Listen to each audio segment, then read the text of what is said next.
Hello everybody, welcome back to the Nocturnal Gaming Network. My name is Xeriua, and we have one more video about Assassin's Creed number 1. We have all of this to contend with. All the random scrawlings of one of the previous occupants of the building. So, I believe that these signs, come from one of the previous subjects, maybe subject 16, whereas we are subject 17. So we need to go through and we need to take a look at them.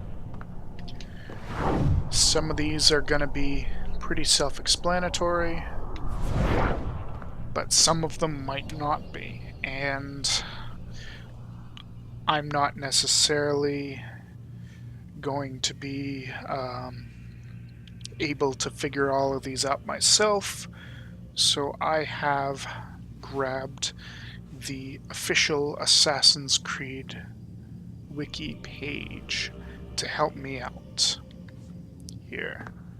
So, first, on the ground above the Animus, we have the Eye of Providence.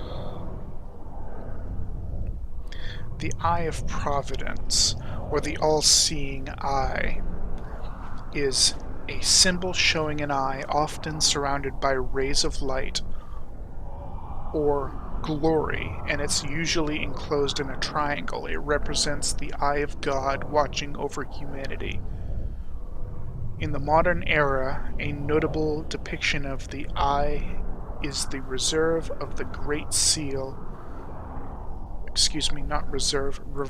of the Great Seal of the United States, which appears on the United States $1 bill.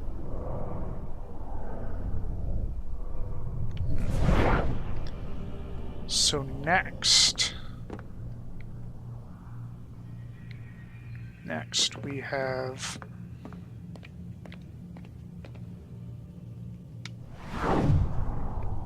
some letters here. Looks like they are upside down, so we will come over here. Alright. Let's see if I can get the whole thing in view here. So it's a bunch of letters, and it's a square. Let's see here.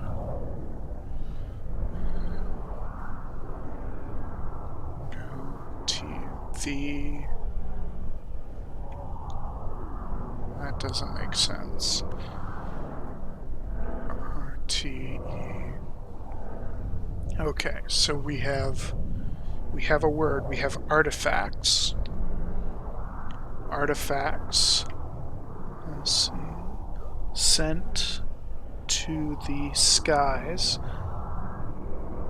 to control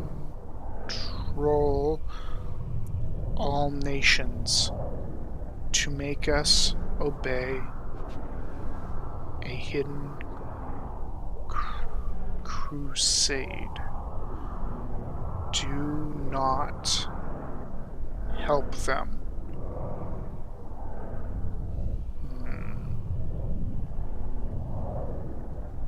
So this is someone who has figured out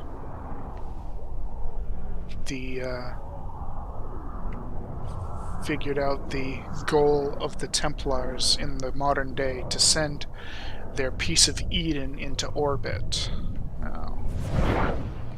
and control the masses. So next we have a pyramid with an apple at the top.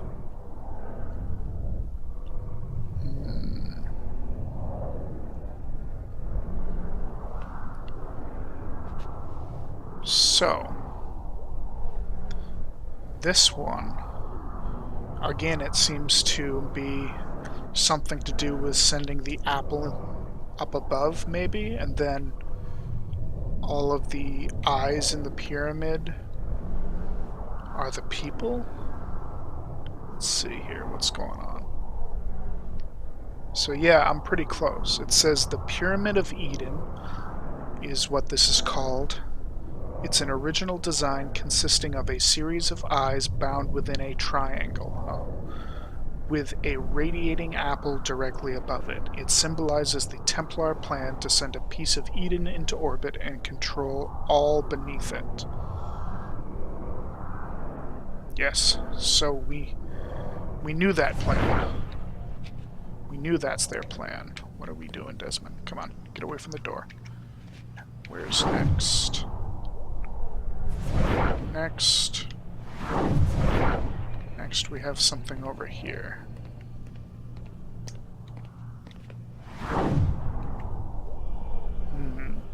So this just looks like a pentagram.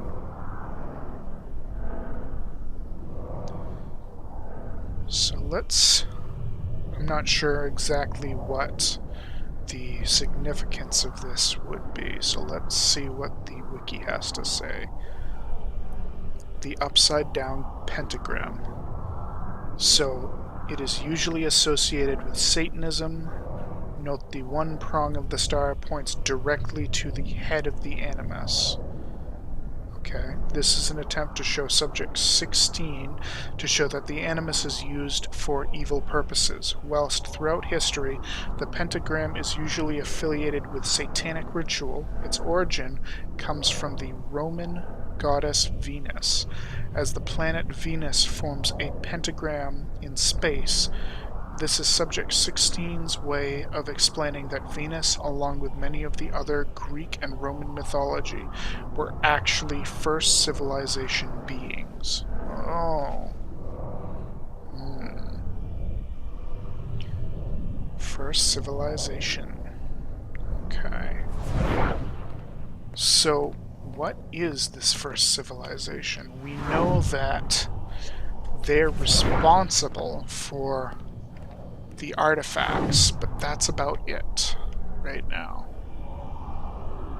Alright, so there's nothing over here, it looks like. So let's move over to this thing.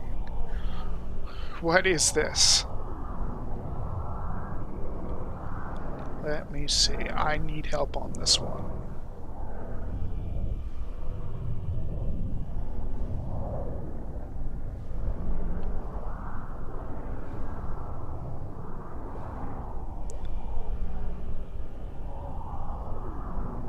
Okay, so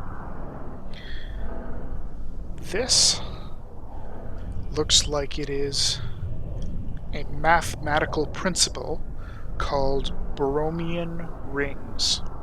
It consists of 3 topological circles which are linked and form a Brownian link. An example is removing any ring results in 2 unlinking rings. Other words, no 2 of the 3 rings are linked with each other as a Hopf link, but nonetheless all 3 are linked.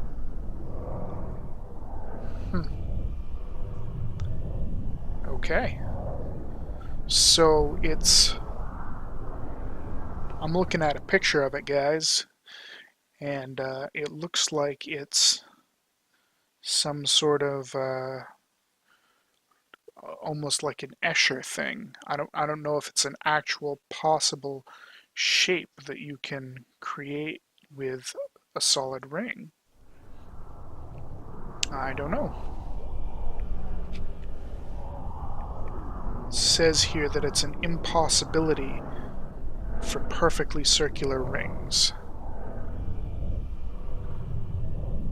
So although the typical picture of the Borromean ring may lead one to think the links can be formed from geometrically ideal circular rings, they cannot be.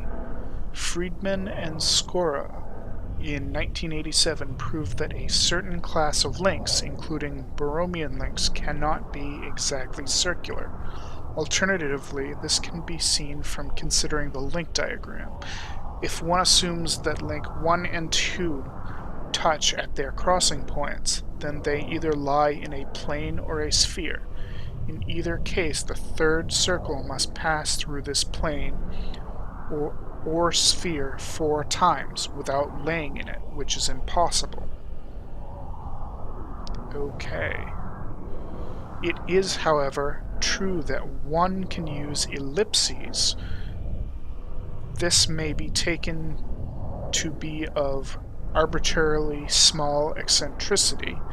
No matter how close to being circular their shape may be, as long as they are not perfectly circular, they can form Borromean links if suitably positioned. As an example, thin circles made from bendable elastic wire may be used as Borromean rings. Okay. So, if you guys care to do more research, I will be linking the Assassin's Creed wiki to this video, so you may go on and see all that I have seen and potentially learn some more information about these things. Next, we have a pyramid again. Well, it looks like I need to be on this side of it. So what do we have here? Oh, I need to back up so I can see more of this. Okay, so it looks like it's another puzzle of letters here. So, which way do we read this?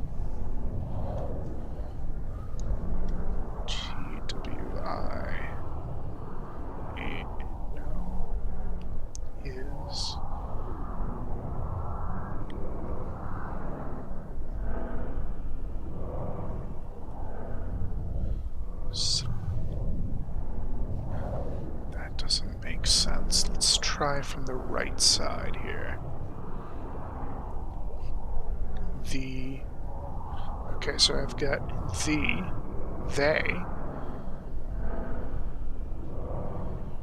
they drained my soul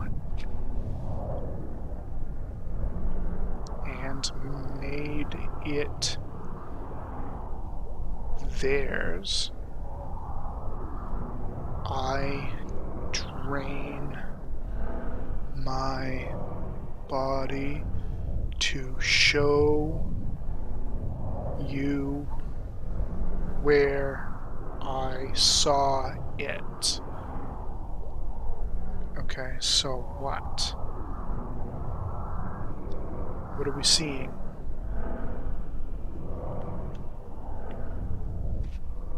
Alright, so now we have whoever this is seeing something. And then we have a barcode with the date of 2012. 21st of December 2012. Oh, which is the date that the world was supposed to end.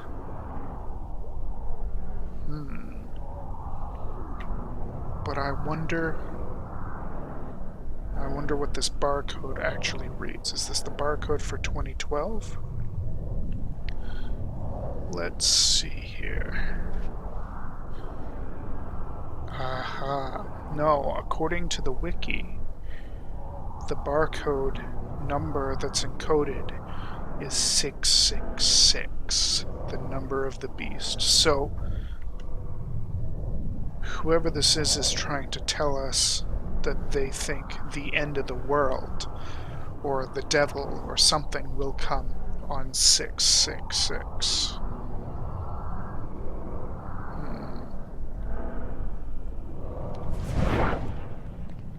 Interesting. Next, we have the Nazca lions. That's the spider. And this is some sort of bird. I can't remember which one it's supposed to be. The crane, maybe? And then the monkey. Let's check this out here. Hold on. This is a hummingbird, not a crane. Excuse me. So these are referencing the Nazca lines in Peru, which are large geoglyphs that can be seen from the sky. And when you think about the time period these were made in, let's see here, I believe, yes, here it is. The Nazca lines were created by the Nazca culture between 500 BC and 500 AD. They vary in complexity. Let's see, hundreds are simple lines and geometric shapes. There are more than 70 zoomorphic designs such as animals, fish, llamas, jaguars, birds, and human. Others include photomorphic shapes such as trees and flowers. So you can actually see these lines if you go to Google Maps, and I recommend doing so. I believe you should just be able to put in Nazca lines into Google, and it'll go through and show you some of them. Very cool to think of a culture as old as 500 BC creating these lines here. So what is this? Let's back up a little bit and see if that doesn't help me any.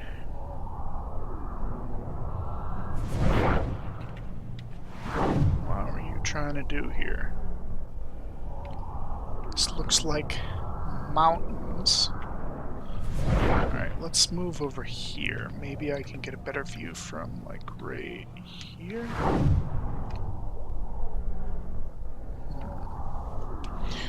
Alright, this one I'm completely lost on. So let's look this one up. So this one here, the wiki says it is a mountain valley, most likely Machu Picchu.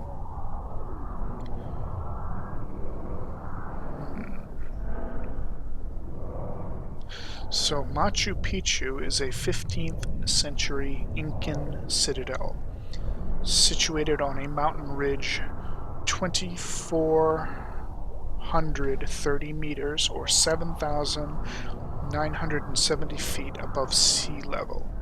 It is located in the Cusco region, Urubamba province, Machu Picchu district in Peru. So this is the second reference to Peru behind the Nazca lines. And it is above the sacred valley through which the Urubamba River flows.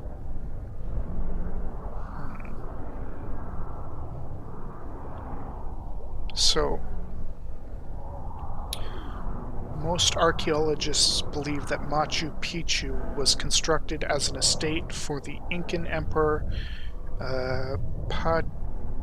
Pachacuti, and he was emperor between 1438 and 1472. It is often mistakenly referred to as the lost city of the Incas. Okay. It is the most familiar icon of Incan civilization. Okay.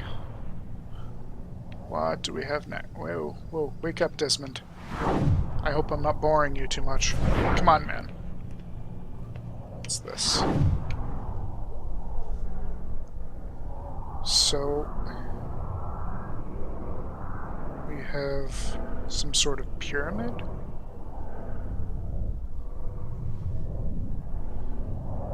Maybe. What is this? Maybe that looks like one of those Mayan pyramids here. Hold on. So it is thought to be the stepped pyramid. And this is an architectural structure that uses flat platforms or steps receding from the ground up to achieve a complete shape similar to a geometric pyramid. Step pyramids are structures which characterized several cultures throughout history in several locations throughout the world. These pyramids typically are large and made of several layers of stone.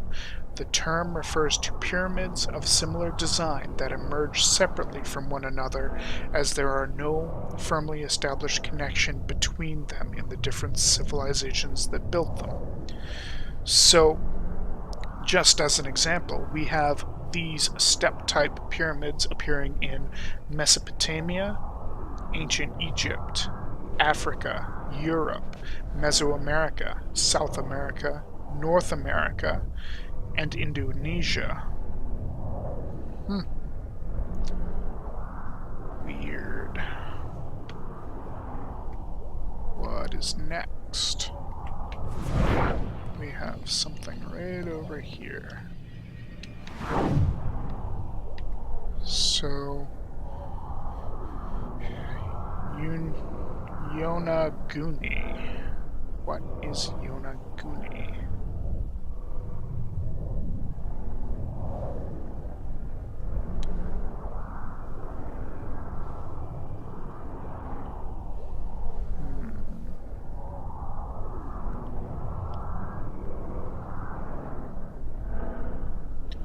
So we've got that, and we've got something, maybe another mountain, and then whatever that character is, and some Japanese temple over there, or temples maybe, yeah. So let's see here, what is Yonaguni? Let's do a little research here. Oops.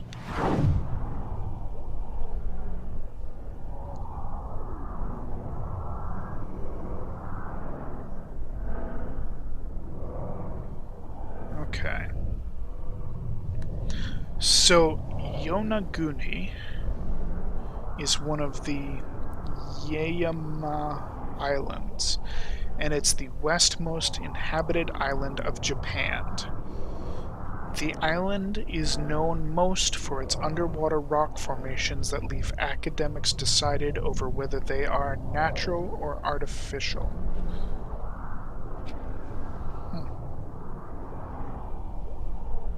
Okay. So we've got some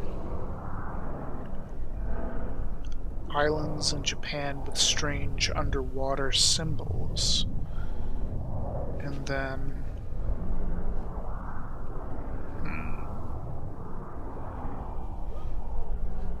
so the wiki is saying that this is a depiction of Mount Fuji up here in the top left. Mount Fuji with the moon over it. So what is this little thing here? What? Okay, so it's saying it is a Japanese torii. What is a Japanese torii?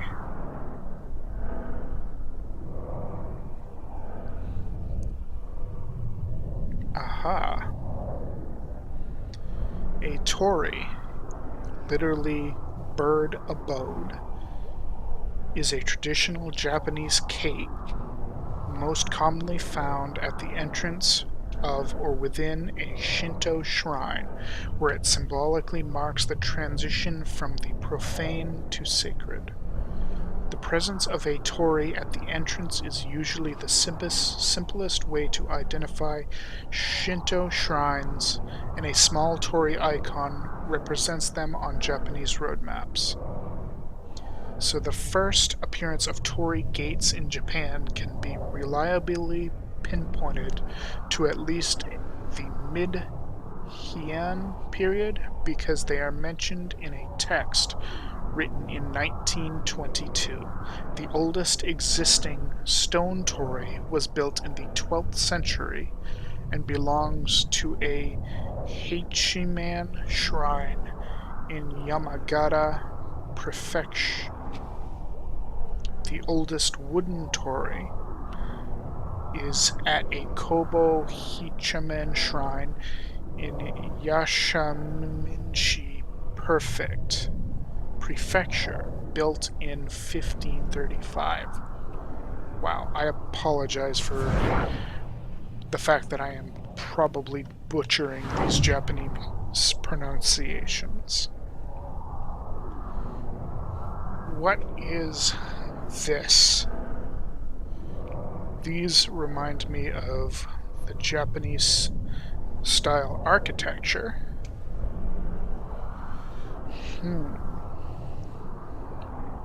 So, the wiki is saying that they are Nara-style pagodas.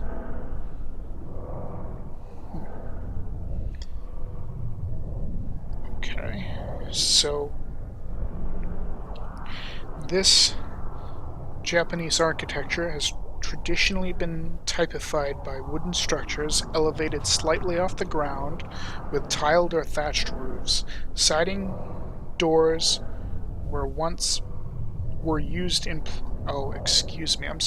Sliding doors were used in place of walls, allowing the internal configuration of space to be customized for different occasions.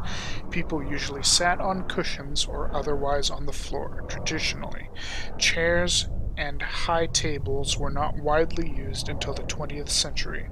Since the 19th century, however, Japan has incorporated much of Western modern and postmodern architecture into construction and design, and is today a leader in cutting-edge architectural design technology. The earliest Japanese architecture was seen in prehistoric times as simple pit houses and stores adapted to the needs of hunter-gatherer populations. Influenced from the Han Dynasty, China, via Korea, saw the introduction of more complex grain stores and ceremonial burial chambers. The introduction of Buddhism in Japan during the 6th century was the catalyst for large-scale temple building and use of complicated techniques in wood. Influence from the Chinese Tang and Sui dynasties led to the foundation of the first permanent capital in Nara. Oh.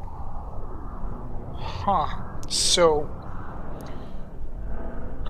according to the wiki, these are Nara-style temples. So they are primarily depicting the capital then? The first permanent capital in Japan? Very interesting. Now, let's check the walls. I don't think that he's left us any surprises on the walls out here. No, I don't see any. Okay, let's pop into the conference room for a bit here. See if there's anything in here we should worry about. No, there is not. What? Oh, okay. I can see them. Well, we're in here. Let's check the computer to see if there's any more information available.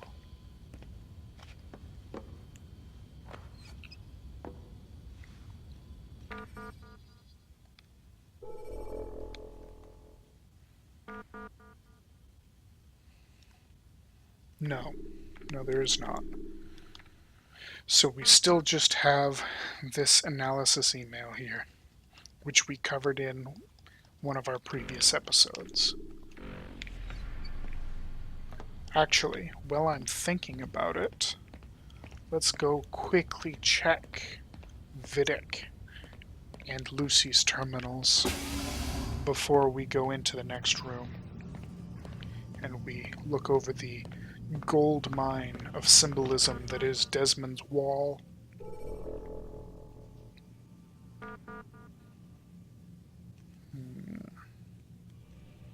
So no, it does not look like there's anything new. Take a quick look at Warren's computer. Just check one last time over here. Okay, I do not see any writings here. Okay, what is going on in here, Desmond? From September 8th. So I think we do have more information here. Subject 16. Warren, I finished my report on Subject 16. You should take a look when you have some time, as I believe it validates my belief that we need to be treating them with greater care. Failure to do so will only result in further breakdowns. I'll summarize things for now, since I realize you're probably pretty busy.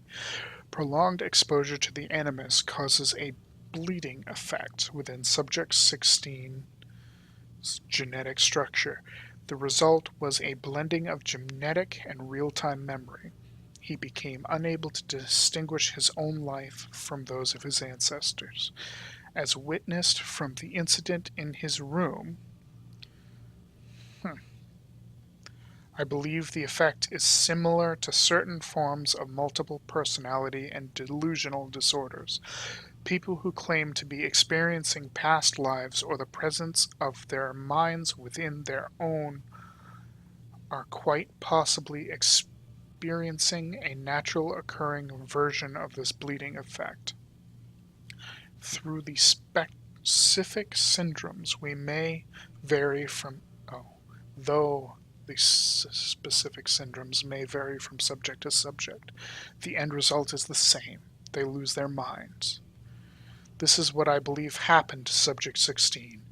One of his ancestors seemed to have been involved with an important event in the ancient Far East.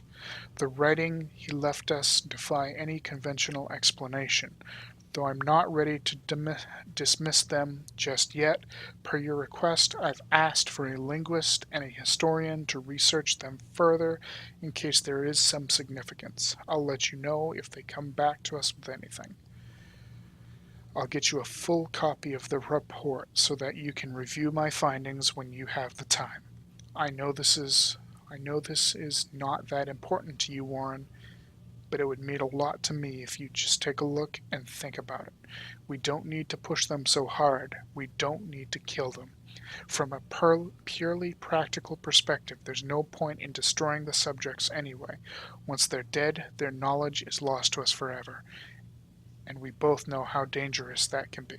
Thank you for your time, Lucy.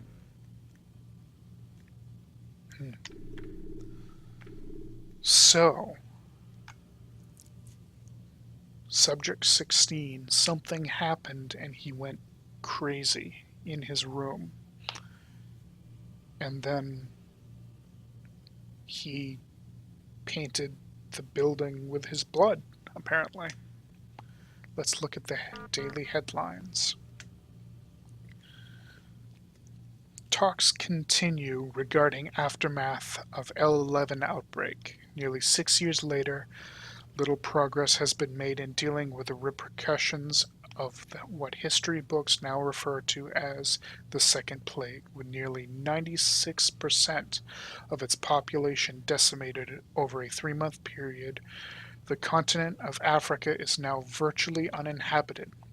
Plans to divide up the continent have met with strong resistance and claims of neocolonism, one protester had this to say: "Whether we are 100 or 100 million, this is still our home, and no one has the right to take it from us." Huh. L11 outbreak. I wonder if the almighty Google will have something to say about L11. See if it's something that is exclusively in the Assassin's Creed universe.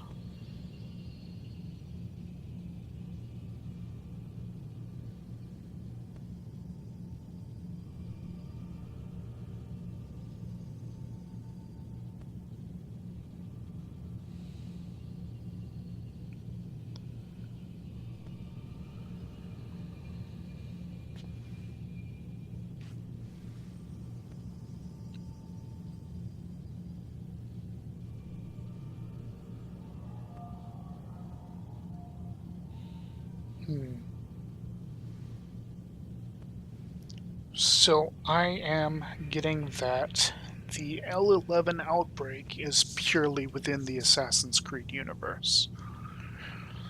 So it is not random conspiracy in this case. Now we have a few more of these strange glyphs to look at over here. Yes, we have this one here, which is either the Eye of Ra or the Eye of Horus. I can't remember, I forget which way is which. So let us go back to the wiki here so I can verify, because they mean different things. Aha. So this is the Eye of Horus. It is a symbol of protection, royal power, and good health. The eye is personified in the goddess Wadjet. The Eye of Horus is similar to the Eye of Ra, which belongs to a different god, Ra, but represents many of the same concepts.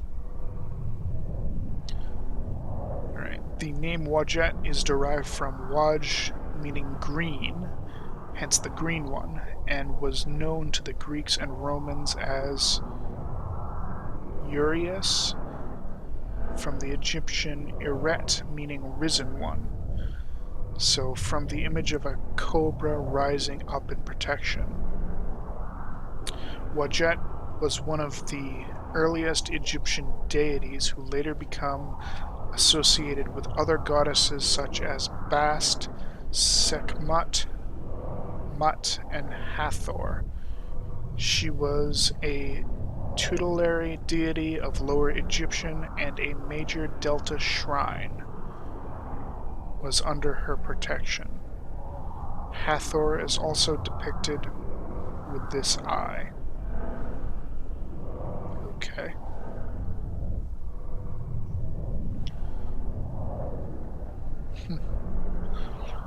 So, interesting to note, it was used in Egyptian mathematics with different portions of the eye making up different numbers, different fractional values. So the Eye of Horus represents fractional values here, and we have the right part of the white of the eye representing a half, the pupil of the eye representing a quarter, the top line that you see representing an eighth, the left part of the white representing a 16th, the tail on the bottom representing a 32nd, and the front portion of the eye, where you would have like the tear duct here, represents a 64th. So interesting to note that that leaves a 64th missing from the full fraction.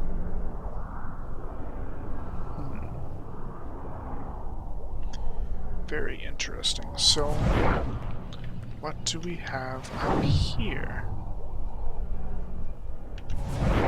3 triangles.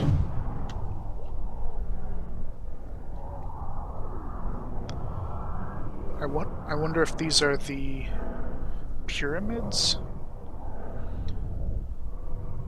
Maybe the pyramids of Giza.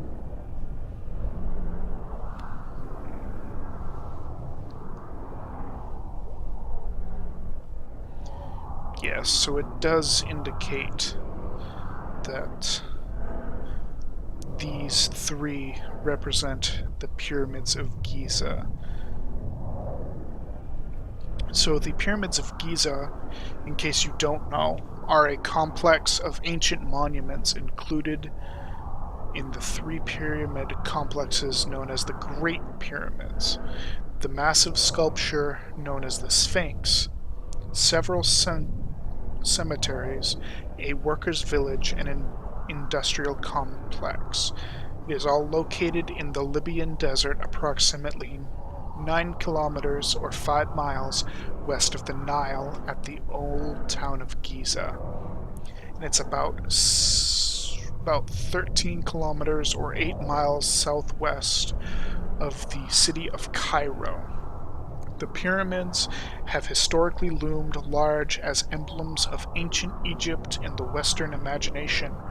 They were popularized in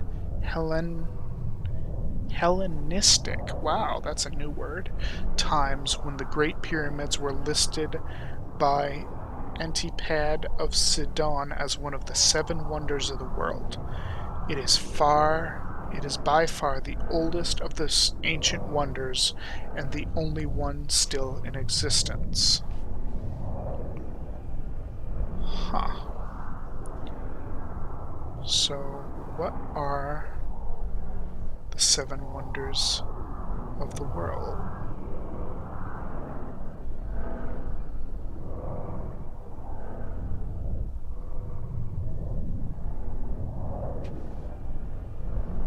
Let's see here.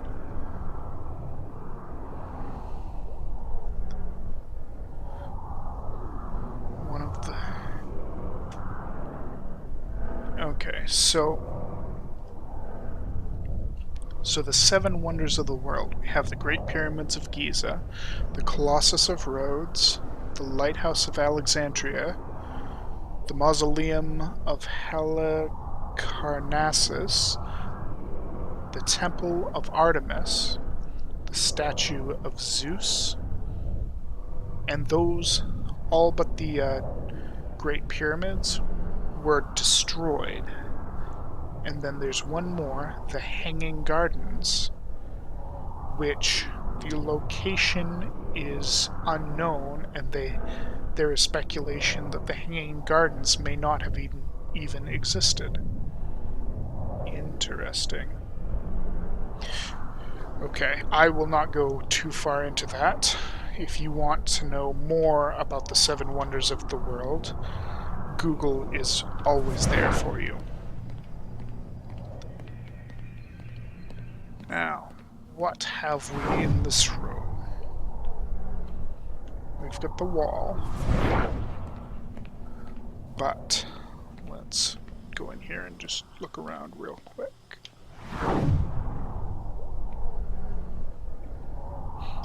So I don't see anything in here. Okay. So now, can I interact with the bed? Can I go to sleep? No, I can't. Okay. So, there's nothing on the ceiling.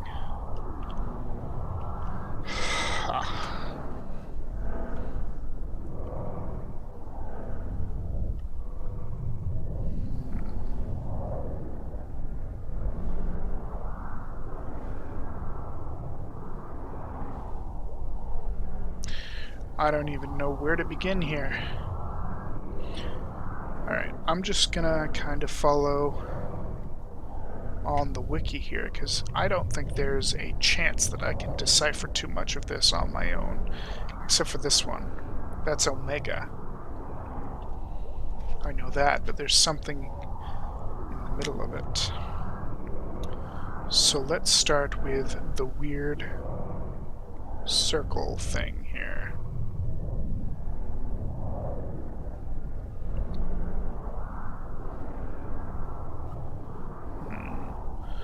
So this, let's get closer, right here, the circles are called the Mandelbrot Set.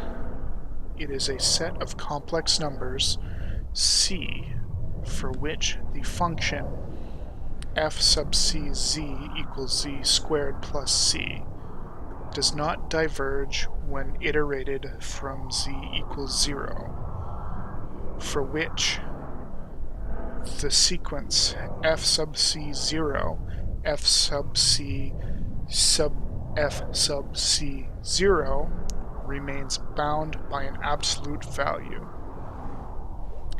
Now I'm not gonna lie, I don't necessarily understand exactly what that means.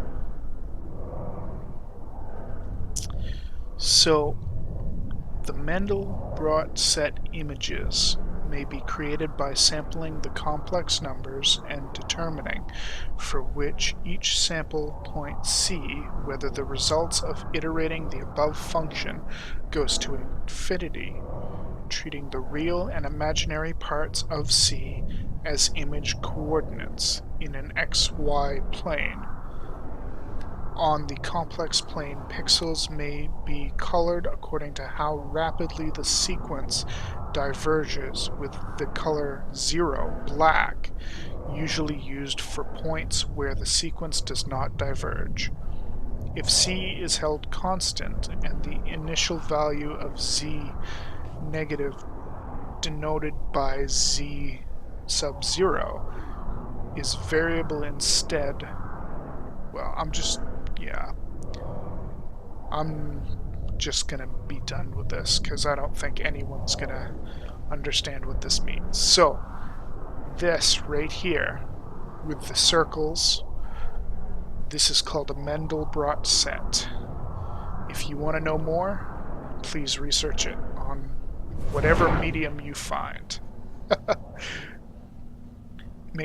There are some very cool images on the website that I found there. So think like the graphic synthesizer thing that you've got when you have music playing, and it makes the little spirally things and stuff and flashes colors. Okay, so up top we have a formula. We have z sub n plus 1 equals z sub n squared plus c, and that we just read is the formula for the Mandelbrot set.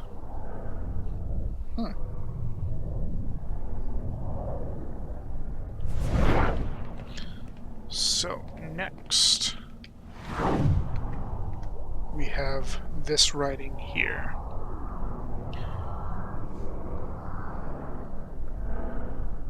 So this looks like Hebrew here.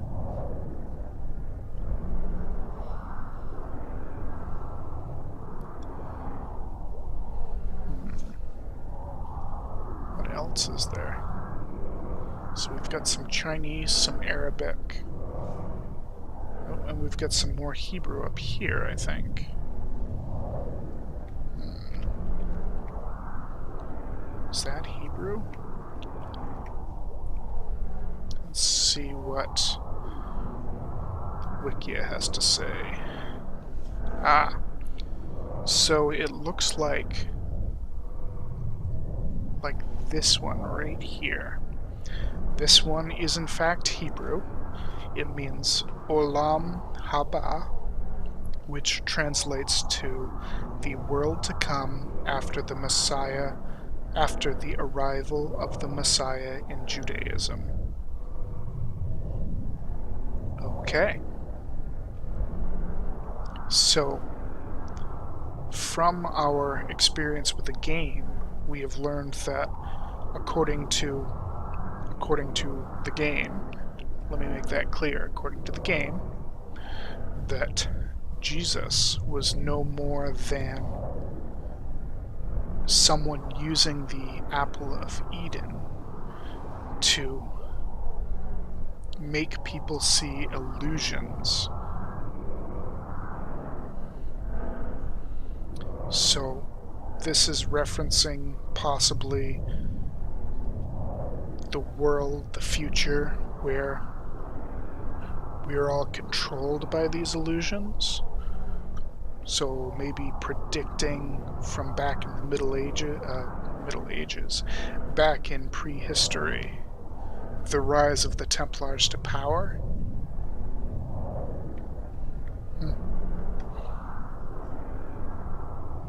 I actually do know this one right here. This is the, well, I assume that this is the Mayan long calendar count, and this date once again corresponds to December 21st, 2012, or the end of the world, or the end of the cycle for the Mayans.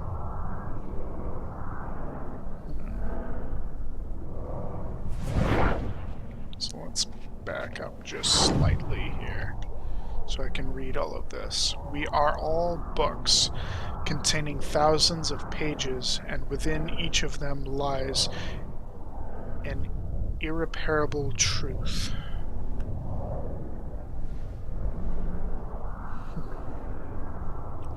So this must be referencing the fact that we can use the animus to go through people's memories like a book, and this is saying that even if the Templars rewrite history, even if they force the people to conform, they can't actually change history. It's still going to be constant in our DNA.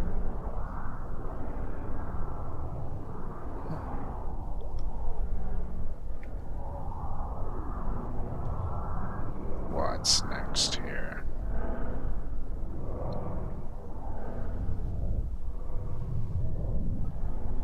So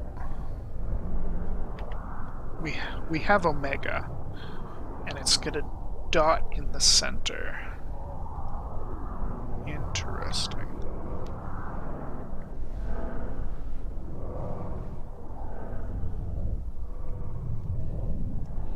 Now that 2213 also looks something familiar. Like, I'm thinking the Bible here. Let me look this one up. I think I know this one. Yes. Revelations 22:13. I am Alpha. Oh no. Whoops. So sorry about that. So Revelations 22:13. I am Alpha and Omega, the beginning and the end, the first and the last.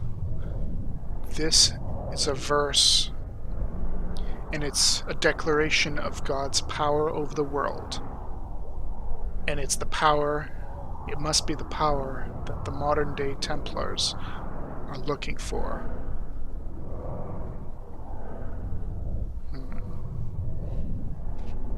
So we've got all this Chinese text here, but I don't know. This I'm going to have to look up because I don't know how I would even go about translating this, because I'm not even sure what language it's in. So let's see here. Let's start with this one on the left here.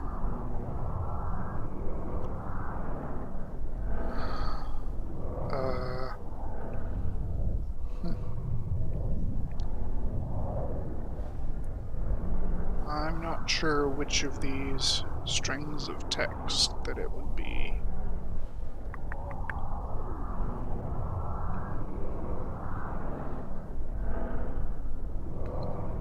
So this one all the way on the left here, it is Chinese, and it translates to one who does not forget what was before is the master of what comes after. So to use our memory and learn from our memory to predict our future. What else do we have?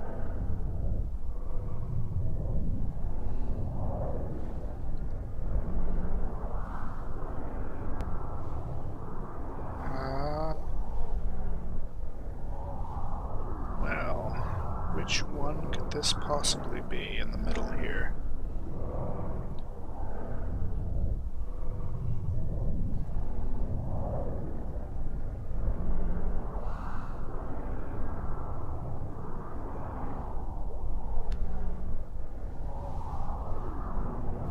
It's not that one.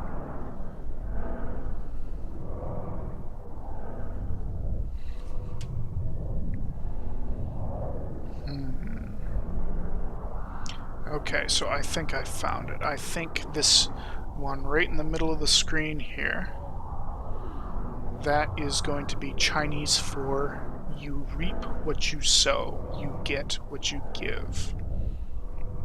Interesting.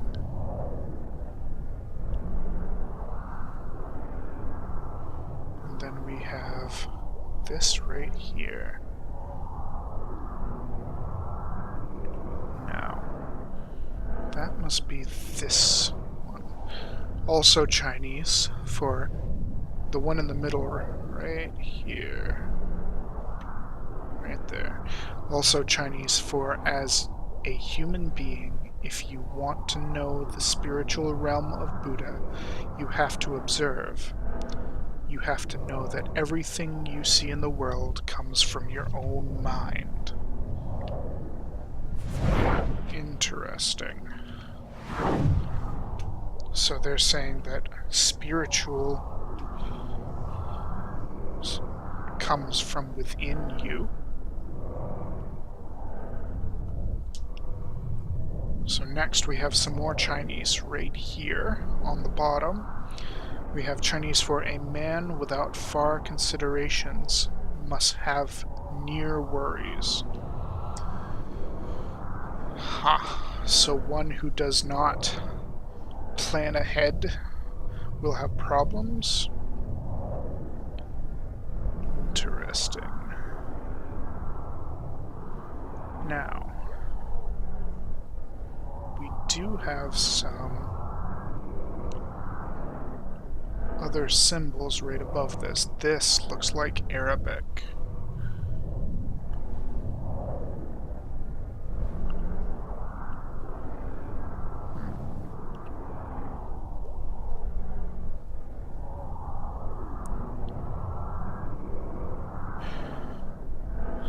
So looking through this,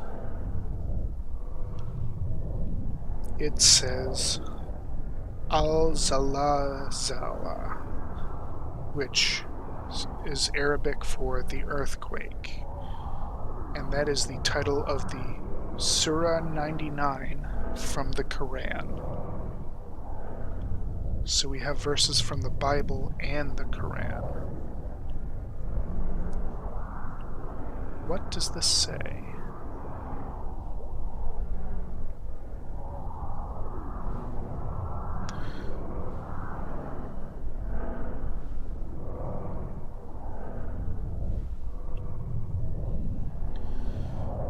So, here's the translated version of the verse, Surah 99 from the Quran. When the earth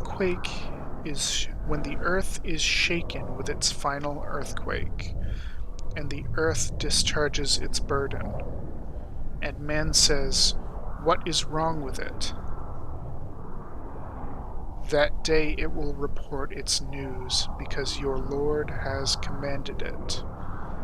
That day the people will depart, separated into categories, to be shown the result of their deeds.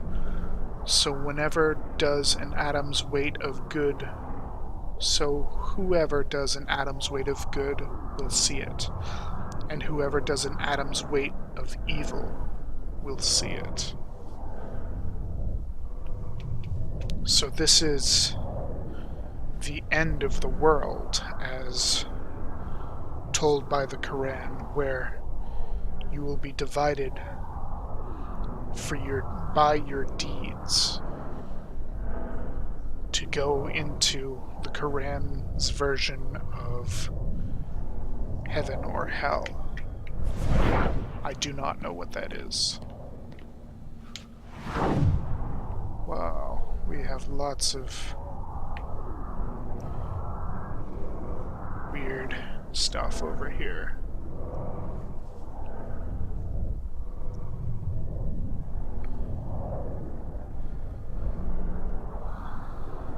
So, within Emperor Zhejiang's sin and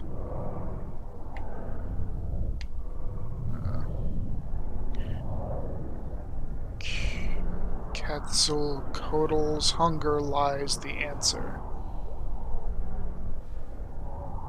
Okay, I'm gonna need some help on this one.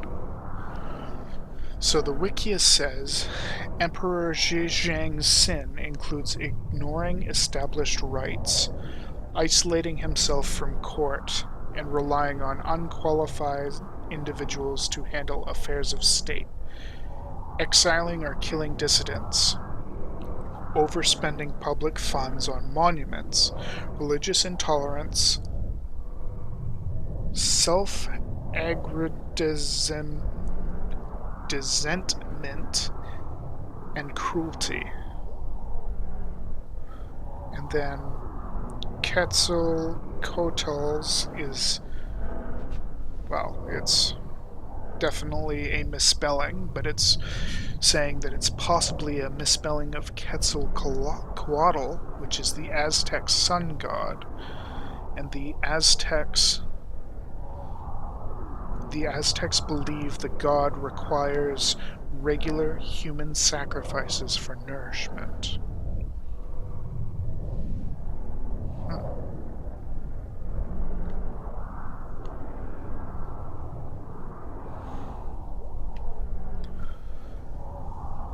I've entered the abyss and never returned.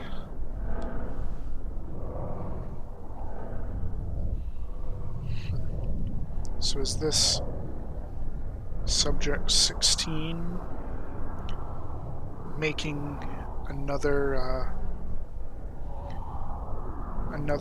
quote from biblical sources? I'm not sure.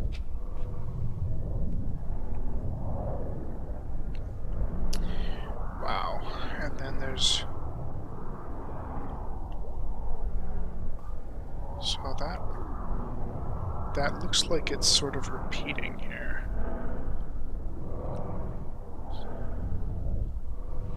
Alright, so we've got 1213, we've got the Mandelbrot Set, there's the 13 series again, and we've got the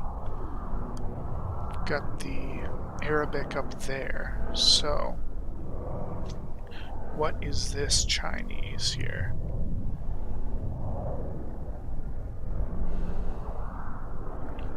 So on the left we have hearing is better than not hearing, observing is better than hearing, knowing is better than observing, and doing is better than knowing. Ancient Chinese proverb, I guess. Something to do with, I don't know, fortune cookies, maybe?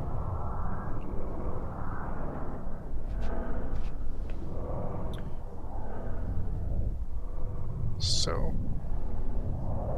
this is hard to tell what these are saying.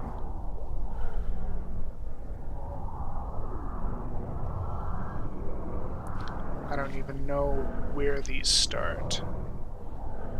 Okay, so right above, right under the word lies, actually, we have more Chinese. For a man without far considerations must have near worries, again. So this is stuff that's repeating here.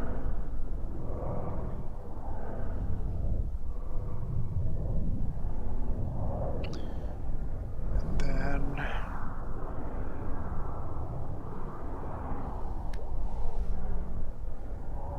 I believe all the way on the right we have you reap what you sow again. So that leads us back to the middle here.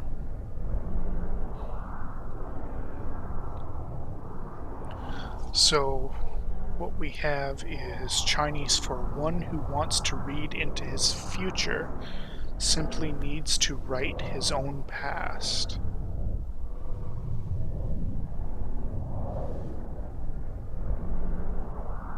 Doesn't make sense. Oh, I understand. Write his own present. So, we have lots of time stuff here.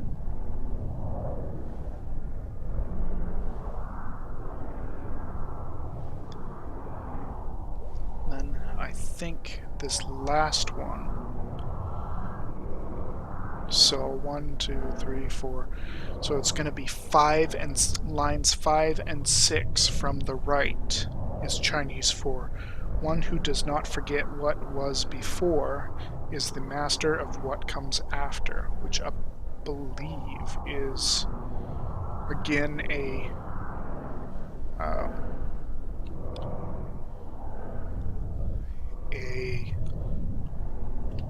second version of something that was over here. Yeah. Then we have 2213 again. I think I get everything over here.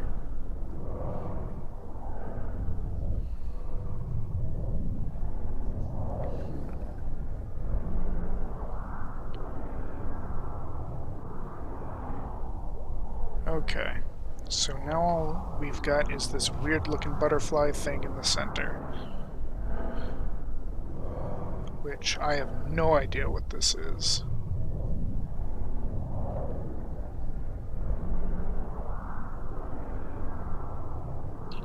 Ah, okay. So according to the wiki, this is the Lorenz Attractor. So the Lorenz system is a system of ordinary differential equations first studied by Edward Lorenz, and it is notable for having chaotic solutions for certain parameter values and internal conditions. In particular, the Lorenz Attractor is a set of chaotic solutions of the Lorenz system which, when plotted, resemble a butterfly. Very interesting.